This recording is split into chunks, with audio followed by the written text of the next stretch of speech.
Знаете за холестерола, знаете за кръвното, но чували ли сте за хомоцистеина? Това е един от най-подценяваните рискови фактори за съдови заболявания.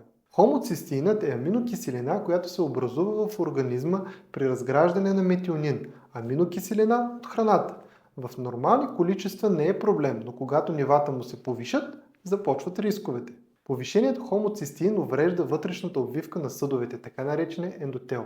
Това води до възпаление на съда, по-лесно образуване на тромбози и ускорява развитието на атеросклероза. С други думи, прави съдовете по-уязвими. Повишените стойности са свързани с инфаркт, инсулт, запушване на артериите на краката и венозна тромбоза.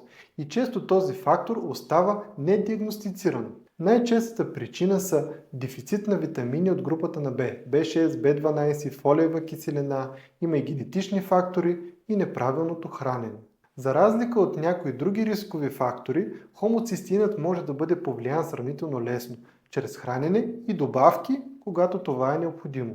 Проблемът е, че рядко се изследва рутинно. Ако темата ви засяга, линковете са в описанието.